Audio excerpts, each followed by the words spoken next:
What's going on, folks? Ted from Immersion here, and as promised, I'm going to give you my top 10 D&D 5e monsters from the Monster Manual Expanded 3. If you're unfamiliar, I did a preview video just a couple days ago. Was that Thursday?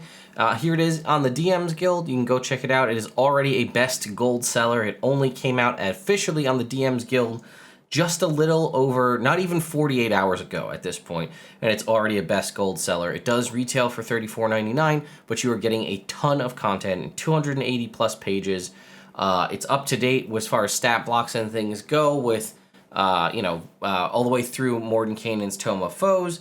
It has a variety of old things returning. It has some new folklore stuff from other different cultures in here as well. My video is here right on the page if you want to check it out.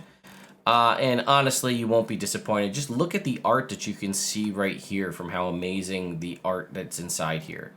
But anyway, as I said, this is my top 15. This video is also sponsored by DM Dragonix, who put this out there. But that being said, obviously I picked my top 15 monsters, so there's no influence there. I should also say that there are more legendary and high-power monster NPCs as well, humanoid NPCs, in the back of the book. That being said, my top 15 are actual monsters, not NPCs, but if you're looking to add a legendary priest or knight or veteran or even, a specific thing like a blade singer, those stats are in the back of the book. As I don't have cards, and I keep forgetting to get them, for 15, I only have for 10 and below, number 15. For that, I have for you the Warden Archon, who you can see right here is a polar bear in armor, which honestly, for me, that's all I really needed. I didn't need anything more, but the fact that they have a cool story and a decent stat block does help. So if we take a look, it says right here, they are the Sentinels of Mount Celestia, being the high, good aligned plane of existence, guarding the gates, portals, and penitentiaries, 10-foot tall humanoids with earth-sign features, and surprisingly dexterous clawed hands. They come across as menacing, but really they're big teddy bears, but don't mess with them because they'll mess you up. So says anyone who arrives in Mount Celestia must go through a Warden Archon's inspection, and that's this kind of unerring assay, I think that's how you pronounce that right here, which is they can automatically tell anyone's alignment, and it doesn't matter if you have magical abilities to prevent that, they just know. But you can see here they're challenge rating 8 creature. They have standard kind of Archon, Celestial style resistances and whatnot. They all have an aura of menace and magic resistance. But really, as far as the stat block goes, there's nothing too crazy, right? He's got a bite attack, a claw attack, and some spellcasting, as well as teleportation. But really, it's just the fact that he's a bear in armor. That's the reason that I like it. Number 14. The Aurumvorax. Now this I like. I think it's a great counter to sort of a rust monster or a Zorn. Zorn, who are often sort of benevolent elementals, which will just out to eat metals, precious metals, and other things, can be parlayed with. And a rust monster obviously isn't necessarily out to get you. It's out to just disintegrate your armor because it wants to eat it. The Aurumvorax literally eats gold, and it's like a weird six-legged Wolverine creature. And as you can see in the picture, they're pretty menacing and dangerous, also known as a golden gorger. They're usually hated by dwarves because, if they kind of settle into areas where there is, large deposits of precious metals, specifically gold being their favorite, like mines and things, and obviously you can see how that could be a problem with dwarves. So it's a carnivore, but it supplements its diet with metals, so there's that. And here you can see the stat. It's challenge rating 4, so this could be an interesting thing to run it into with a party early on. But advantage, keen smell. It has a decent amount of resistances from things that aren't adamantine. It has the pounce feature. Multi-attack for a bite and a claw, and if it has someone grappled, it can use rend armor. So you can see its bite is a bite, it's a grapple as well. And then claw attack, 2d4, and then rend armor, non-magical armor or shield of the target takes a permanent -1 penalty. If it drops to 0, it's destroyed. And then there's also an Elder version here, challenge rating 7, which just has boosted stats. And then a giant one as well, which just, again, increasing the stats as we go here. But yeah, the giant version can do it to magical armor as well. It's very cool. I think this is a great thing to throw at an early on in a campaign. Definitely something I'm going to be using. Number 13. The Wood Golem. This, I think, is like the perfect amalgamation of things that I don't often think about together, but it's like druids and elves meeting some sort of sentinel, and then I often think of forging a golem as more of an arcane practice and more of like a mechanical, technical practice, more like artificer or like a wizard. But this is basically, I mean, it doesn't have to be. This could obviously be both of those, right? If the artificer or golemancer happens to only have wood on hand, they could make a wood golem. But it says they were originally made by the elves to help, stop drow invasions. But it says the first ones were created from reconstituted dead trees, powered by arcane and divine magic, and bound with an elemental spirit from the plane of earth. But you could obviously change that lore and adjust it as you wish. But I think it's awesome. I love the concept of the sort of making it look like a knight, like the traditional green knight with the horns, the antlers. And then, like I said, nothing too crazy stat-wise. It has pretty much most of the stuff that I believe a flesh golem has, right? As far as resistances, it is vulnerable to fire, similar to a flesh golem. And it has the berserk feature, which I believe a flesh golem also has.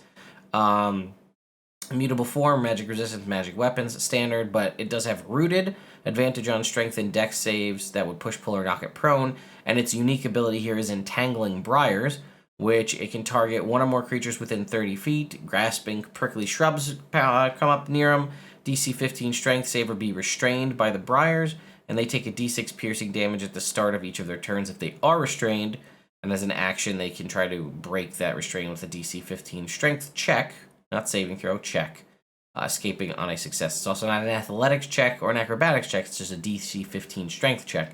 So that has some benefits too, right? There's some things that can put negatives or disadvantages on strength checks.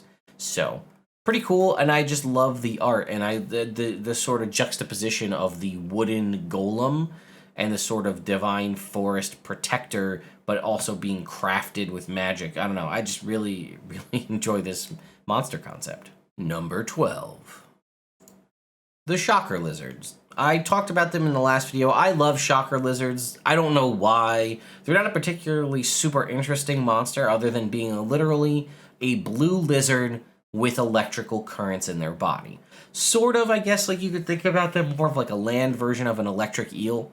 But, they obviously have D&D specific stats, right? They can sense electrical currents around them, they can climb, they can swim, and they can do a little lightning shock in a kind of radius around them. And then here I don't believe this was originally in them, but here in the Monster Manual Expanded, they have chain lightning shock, which if one uses it, it triggers the next one. They can basically chain lightning. We also benefit nicely in here from this book, not only having the standard block, we also have a hatchling block and a giant block, which puts it up to large size, and a monstrous version, which puts it up to huge size, which lets it do just shy of a lightning bolt style damage in a radius sphere, a 30-foot radius sphere, and it can sense lightning and electrical currents out to electrical discharge within 240 feet. You could obviously have a lot of fun if perhaps could the Shocker Lizards sense synapses in your brain? Are they that fine-tuned that they could sense electrical synapses or, static electricity generated by yourself?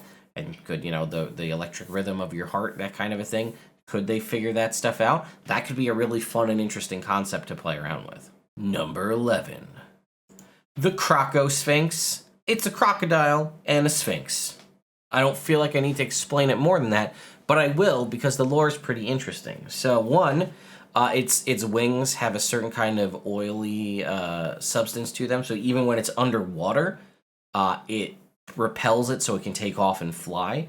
And what's really cool about it is if it's submerged in the water with just its crocodile head, and it's not wearing kind of regalia like this, it is undistinguishable from a traditional crocodile. So you might think you're just going to fight a crocodile and like you're safe. Boom, it's a Crocosphinx, wings out, you're in trouble. But yeah, it says it can strike from a distance, that explodes from the water with blinding speed, drags it back into the water, and it says sometimes it's revered by things, so it could be revered by lizard folk, gator folk, associate with black dragons, mummy lords, and UNT. You could have a lot of fun with this. It does have only a 6 intelligence, but that is just shy of human intelligence, so it could possibly get by a lot further. It's able to wear armor, so in doing so, I would think. It's also interesting that its armor class, or sorry, it says natural armor. For some reason I read leather armor, but I thought crocodiles had bigger armor than 14. I don't, anyway. Hold breath, inscrutable. It's immune to any effect that would sense its emotions. Its attacks are magic. It has multi-attack, a bite, and 2 claws. If claw hits the same target, the target takes an extra D8 slashing damage. It can then use death roll in place of bite. So let's take a look. So it's got a bite attack, 2d12, piercing, a grapple. The grapple's also a restrain. The claws do a D8 plus 5. Death roll is if it's got you. When it's underwater, you make a DC 17 strength saving throw. On a failure, you take 4d12 plus 5 slashing damage and are stunned. Hiss and Bellow is a magical hiss, or bellow. The first time it uses it, before finishing a long rest, the Sphinx uses hiss. The second time it uses this feature before finishing a long rest, it uses bellow, so that's how it works. Each creature within 60 feet must make the saving throw. Hiss is the DC 15 wisdom save or be frightened for a minute.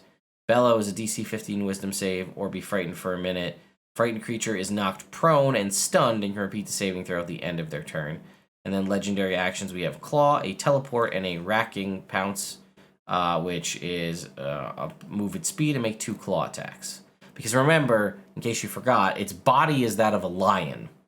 So I believe it says that it has wings, crocodile head, crocodilian, yeah, you can see crocodilian tail, but a lion's body. So that's where the claw attacks come in. Very, very cool. I could definitely have a lot of fun playing with this. Number 10. Wraith Mages. Now, this is kind of a cop-out because I'm going to include all of them here, but I more or less like the concept. Obviously, the stat blocks are cool as well, but I like the concept of, we always have here, you dabble in too much magic, you try to go too far too fast, bad things happen. And that's kind of what a Wraith Mage is, right? So it says, when mages get powerful, they often take shortcuts and ignore the risks. It only takes a potent spell to malfunction or an experiment to go terribly awry, and they inadvertently unleash powerful negative energy that consumes their bodies and souls. If these mages also lived a depraved life, they rise as wraiths. So we have in here a couple stat blocks. We have a Wraith Archmage, a Necromancer, a Shadow Priest, and a Warlock. We're just going to stick with the base Archmage, which basically is an Archmage's stats, for lack of a better term. It's all the way up to 9th level spells. But we have all of the bits of being a Wraith as well, right? We have our Wraith resistances, all of our undead resistances here. Incorporeal movement, magic resistance, but we do have sunlight sensitivity.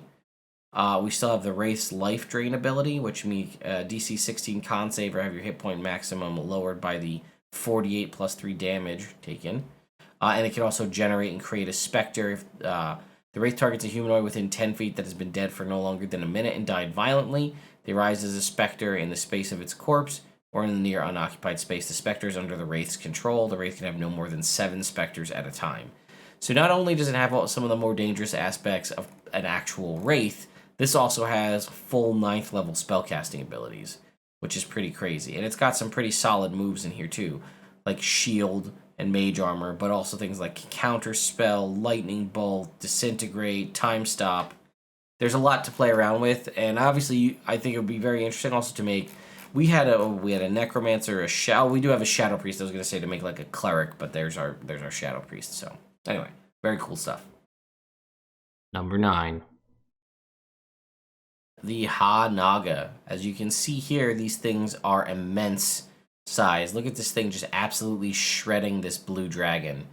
So it says they appear as a 100-foot-long colossal serpent with the head of a beautiful human that has a slight reptilian facial features. Unique scales have no colors. Instead, they shimmer and fade, constantly adjusting to the colors and textures of their surrounding, making it almost invisible. And what's interesting is no one really knows how they were created. And it says right here, it is rumored they were once the ambitious servants of an ancient godlike progenitor race. These Naga servants were entrusted with eons worth of secret magical research. After their masters died out, they dabbled with dark rituals gleaned from the materials given to them, hoping to gain more power. Most were died or driven insane, but some transformed into these. And you can see that these also have lair effects and lair actions. And here is the stat block, a DC 23 creature. So we have a whole bunch of immunities and condition and damage immunities. We have Captivating Presence.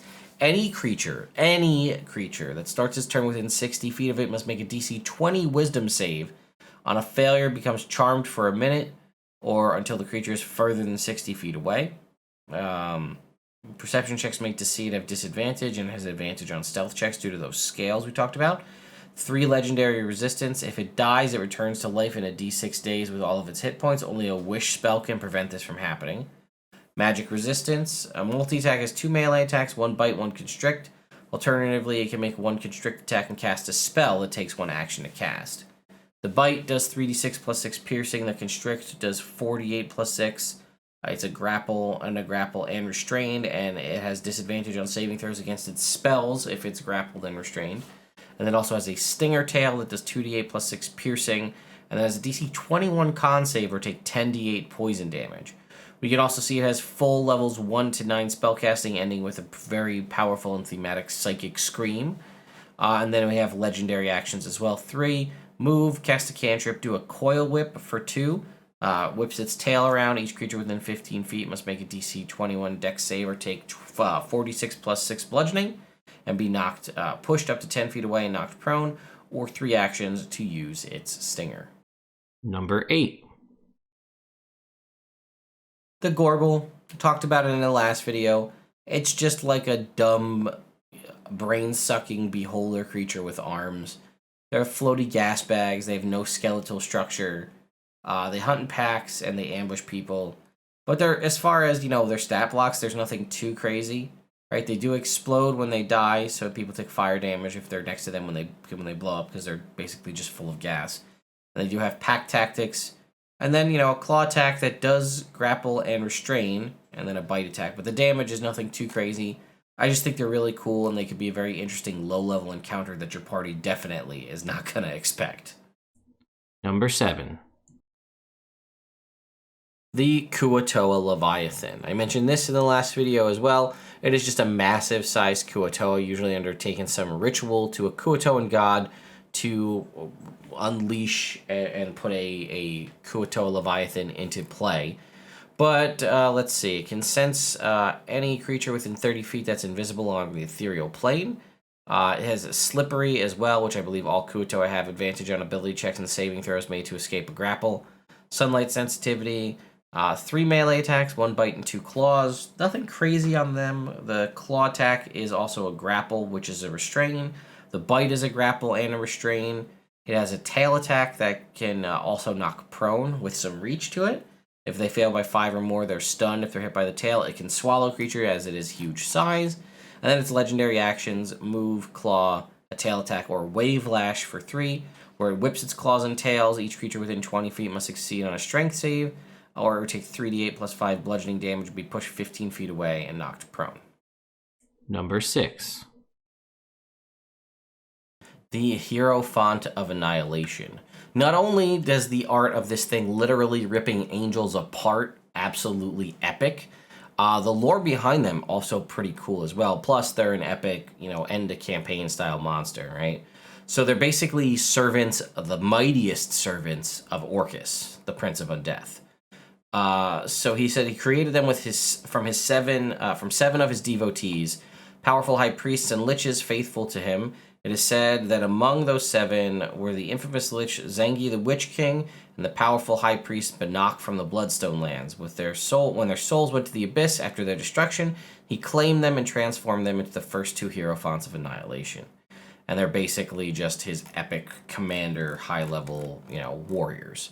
They do have their own lairs, which why would you ever find yourself there? Don't do that. And then here we have their actual stat block, right? So typical fiendish style resistances. They have a death gaze. When a creature within 40 feet of it sees its eyes, they must make a DC 20 con save.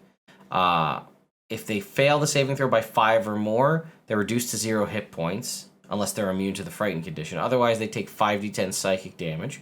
Unless surprised, the creature can avert their eyes, typical to like Medusas and Basilisks and things like that. Magic weapons, magic resistance, sunlight hypersensitivity.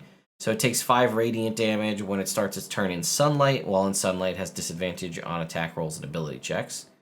It makes 2 melee attacks. It can punch for 2d6, plus 7 bludgeoning and 2d10 necrotic. Use its vestigial wings, because although it says vestigial wing, but it does have a fly speed, so it can't be that vestigial. 3d6 plus 7 piercing damage. Some innate spell casting, Circle of Death, Spell Magic, Chill Touch, such like that. A 120-foot teleport. It has an Aura of Annihilation as a bonus action, which it can activate and deactivate as a bonus action. While active, it deals 10 necrotic damage to any creature that ends its turn within 40 feet of it, which could be pretty bad if paired with Death Gaze, because if they're within 40 feet. So if this thing knocks you unconscious, you just took 10 damage and failed the death save. And then its legendary actions, it can either teleport, use a wing attack, use its Stinger, which for 2 is 3d6 plus 7 piercing and a DC 20 con save or become poisoned. While poisoned, they're also paralyzed. Or Withering Gaze. One creature within 60 feet must make a DC 20 con save or take 5d10 necrotic damage on a save, or on a fail, half on a success. Number 5. The Nimrod of Gorellik. This was an interesting choice for this particular Gnoll here that you can see. It says the Nimrod is a cunning Gnoll hunter favored by Gorellik, who's one I wasn't even familiar with, a primeval Gnoll deity of hunting and hyenas who fell into obscurity after the rise of Yeenagu. The Nimrod is also a lycanthrope that can transform into a fearsome giant hyena, which is pretty cool. So if we scroll down and take a look, we can see its stat block here. It has traditional lycanthropic-based immunities, keen hearing and smell, and then it has all the different abilities of a lycanthrope. A humanoid form, which gives it a bite, a glaive attack, longbow, and a giant hyena form. We can make a giant hyena bite. 2d8 plus 3 piercing plus 2d8 necrotic. If they're large or smaller, they must make a strength save or be knocked prone. It can also cast Conjure Animals, summoning hyenas. Use Hunter's Mark or Zephyr Strike, and then it can shape change as a bonus action. Rampage as a bonus action. If a creature reduces a creature to 0 hit points, it can move up to half its speed and make a bite attack. And then it can be marked by Gorellik, which sounds almost like a Hunter's Mark. Target a creature within 30 feet. The target remains the Gnoll's mark for a minute. It has advantage on attack rolls against its mark and disadvantage on attack rolls against other creatures. And then 3 legendary actions. It is also challenge rating 5, so fun to have legendary actions with challenge rating 5 creatures. Definitely throw things off for a party. Charge, attack, or staggering strike for 2 actions. Make a melee or ranged weapon attack. If the attack hits, they must make a con save or take an extra 2d8 weapon damage and has disadvantage on attack rolls, ability checks. Can't take reactions until the end of its next turn. That is a serious legendary action, and the whole Gnoll section of this book, super good. Number 4. The Eye of Gulguthra. Now, I'm not entirely sure how one of these comes about, if this is another one of those weird wizard things where they combine an Otyugh and a beholder, but since beholders are typically brought into existence by the dreaming of another beholder, perhaps this is where a beholder is dreaming about how its lair is really messy and it needs to clean it up, or something like that, and that's how you get one of these guys. It has 8 eye stalks as opposed to the 10 that a typical beholder has, but they are also retractable, similar to how an Otyugh's are, and it also has the same sort of multiple rows of jaws that an Otyugh has, along with the 2 Otyugh-style tentacles. However, unlike an Otyugh, although I guess I should say it does feed on waste and decay and feces and things like that, like a Otyugh does, which is often fine being content just living its life being someone's garbage disposal, basically. The Eye of Golguthra, obviously, as part beholder, is complete the opposite and wants to just rule and take over areas and things like that. So let's take a look at its stat block. It has a putrefying cone as opposed to an anti-magic cone. Its central eye creates a rotten, debilitating sickness at a 150-foot cone. While in that, you have a disadvantage on strength and con saves. And if you end your turn within the area of effect, you take a d10 necrotic damage. At the start of each of its turns, it decides which way the cone faces. It has its bite attack, which is like a standard bite attack, but it also has the Otyugh's poison. Sorry, my dog's underneath my desk there, so she's making a lot of noise. Every 24, so you make a saving throw. Every 24 hours that elapse if you failed to save, you must repeat the saving throw, reducing your hit point maximum by a d10. The disease is cured on a success. It has the tentacles with 10-foot reach that do bludgeoning and piercing damage and can grapple you and restrain you. You can also do the Otyugh's Tentacle Slam, and then we have 8 eye rays, paralyzing, fear, enervation, exhaustion, weakening, slowing, mind rotting, and death ray. I think mind rotting is new, so let's read that. Must make a DC 16 intelligence saving throw, or your intelligence score is reduced by a d6. Your target's intelligence score cannot go below 1. If the target's score is 1, it can't cast spells, activate magic items, understand languages, or communicate in any intelligible way. The target can, however, identify its friends, follow them, and even protect them otherwise, so similar to a Feeble Mind spell. And then legendary actions, 3 legendary actions, an eye ray for 1 legendary action, or a tentacle attack for another. This is pretty epic. I love seeing weird different kinds of Beholderkin, and this is one that I don't remember seeing in the past. Number 3. The Wolf in Sheep's Clothing. This is actually a plant creature, of all things. So it says it basically looks just like a very inviting stump in the middle of the woods with kind of a cut in the side. And it often has something resting on top of it. A furry mammal, a bird, in this case possibly a humanoid. I don't know if that's all the time. But basically, it's like an anglerfish. That fuzzy creature, bird, whatever you see, is actually a decoy to get you to come close. That's basically the top of its head. The kind of crack in the side of the tree is actually its maw, which has teeth in it. It says it's got sinister partners too, right? It lives in areas where it blends naturally into the surroundings. It often is in forests, swamps, or other areas in dense foliage and undergrowth. It is normally a solitary creature, but has been known to work in the presence of black duendes, harpies, and tikbalangs. Those are the duendes, if I'm pronouncing that right, and the tikbalangs, I think. They are in this book. They lure them in, which does the dirty work. Once it's fed, they scoop up any of the valuables. So again, it's a plant creature, which we don't have a lot of those. So as a plant, it does have vulnerability to fire, but resistance to bludgeoning and piercing. It has, again, false appearance, mimicry. It can mimic any sound it has heard, including voices. It must make a DC 14 insight check to determine if it's not whatever voice you're hearing. It has that rooted ability, right? Advantage on strength and dex saves to remove it. It can make 2 root tendril attacks with its multi-attack.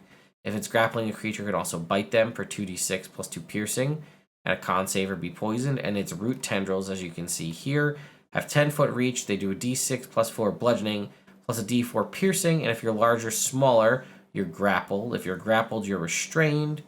And it can automatically hit you with its tendril if you are grappled. It has 7 tendrils. Each tendril can be attacked. AC 11, 15 hit points, immunity to poison and psychic. And it can create a lure. Let's see. It extends an organ from the top of its head and alters the shape and appearance of this organ to that of a smaller creature that is eaten.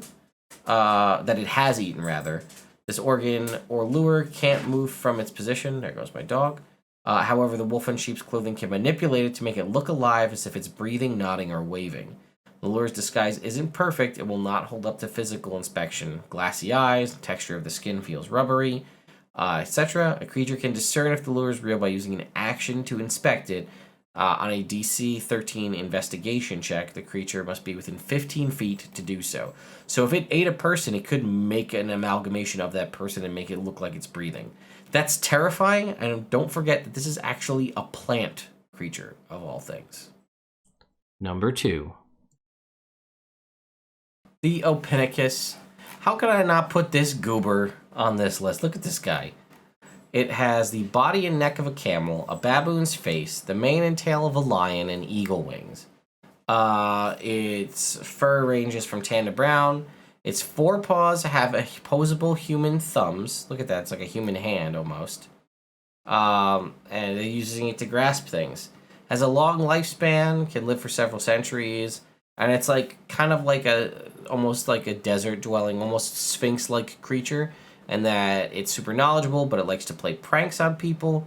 It sometimes accompanies adventuring parties just for fun. It's apparently adventuring parties might get annoyed by its constant witty remarks and playful tricks. But it also will not stop to jump in to defend the weak. And again, it's sometimes, like I said, it lives in deserts. It doesn't like fiends and things like that. But if you take a look, can't be surprised. It's only a challenge rating 5, but it does have a fly speed. You can make 2 claw attacks, which are nothing crazy. It can go into the ethereal plane back and forth. It has some psionic spellcasting, absorb elements, invisibility, misty step, shield at will. Dimension door, telekinesis, a 3d8 thunder wave, 3 times a day each, and once a week astral projection. It also has some non-psionic spellcasting, which is a 7th level spellcaster. Guidance, light, sacred flame. You can see a bunch of different cleric spells. There's access to spirit guardians as well, which is nice. It has a radiant gaze. Its eyes burn intensely like the sun, emitting energy in a 30-foot cone. Each fiend, ooze, and undead in that area must make a DC 14 con save or take 68 radiant damage and be blinded. On a success, they're not blinded. Creatures with sunlight sensitivity will always make their saving throw. Must also make their saving throw, but only against being blinded. So, there you go. I guess that's if they, on a successful save, they still have to make the save against being blinded. And then Turn Undead recharges it after a short or long rest. Each creature within 30 feet of the Opinicus that can see or hear it, each undead rather, must make a DC 14 Wisdom save or be frightened for a minute. So it's just standard turning style stuff. But it can destroy undead of CR 1/2 or less. This guy is just goofy, and I love it. And I think it'll be really fun to put this in a game and see how a party deals with it. Especially because its Radiant Gaze works only on Fiend, Ooze, and Undead. You could definitely have that cool thing where the party's there and his eyes started glowing and he just like, and he melts the Fiends, Undead, and Oozes, and the party's completely unscathed. Very cool cinematic moment. Number 1. And surprising no one, the Illithidragon is number 1. So, yeah, I mean, obviously, look at that. It's a Mind Flayer dragon. And it says it's not all the time. I did like the lore behind it, right? So it's only if a Mind Flayer hive is doing poorly, the Elder Brain will say, go, get a dragon wormling and let's, put it under Ceramorphosis. Where typically it's not the case because they wouldn't want to have that, as a rival to the Elder Brain. It says, just like Mind Flayers, an Illithidragon is a depraved schemer and manipulator, enslaving weaker Underdark races to further its goals. In combat, an Illithidragon attacks its foes with grasping tentacles, raking claws.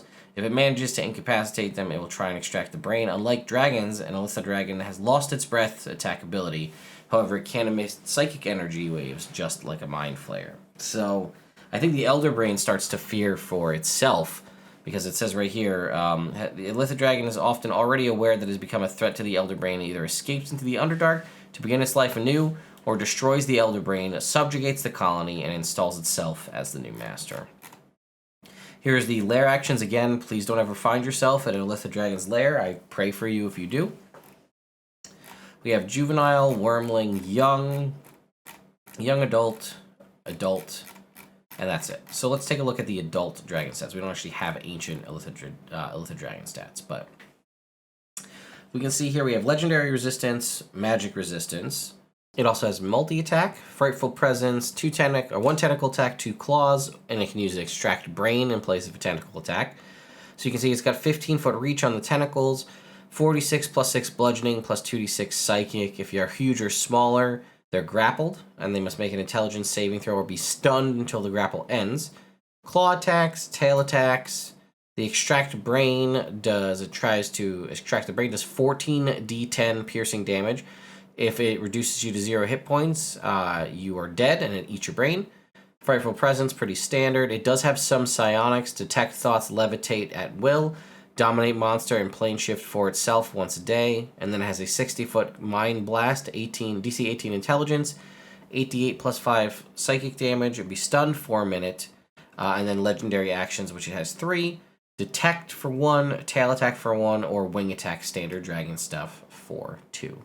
So there you go, folks. That is my top 15 monsters from inside the Monster Manual Expanded 3. Like I said, this is the 3rd in the series. I've reviewed both the first and second one here on the channel, as I have done the 3rd one. I've also shown off the print-on-demand copies of the first and second one, which I will remind you, print-on-demand version of this will be available coming up in November. There is a linked, a pinned comment with a link an affiliate link to the DM's Guild, as well as at the top of the description. If you do happen to pick it up from the link either in the description or the top of the video comments, that does help benefit me monetarily as well. So that's pretty cool. Also, just be on the lookout. You never know when the DM's Guild's going to have sales. So it's $34.99, but you're getting $34.99 worth of content for sure. Lastly, I mentioned it, and I finally remembered to bring them down. So I ordered a bunch of these like high-quality vinyl laptop stickers, Nerd Immersion laptop stickers. So you can see here, they're about like 2.5, 3 inches or so. So these will fit in like a standard envelope, right? So if you take a piece of paper here, and we were to do the whole tri-fold the paper, you can see that this will sit inside there.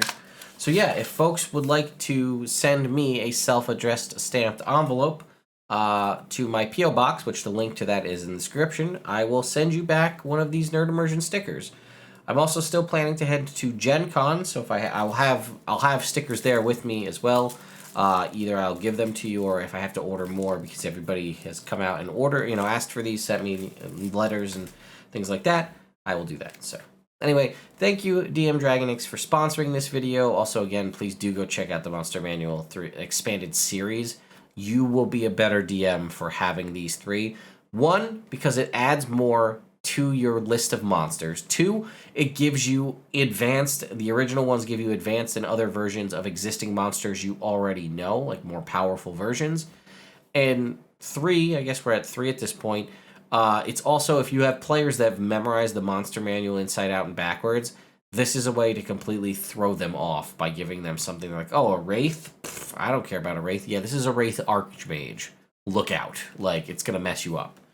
But yeah, and then again, check the link for the, check the description, expand the description box for my P.O. box, and then you can get yourself one of the stickers. So, thank you all so much for watching, and I'll see you next time.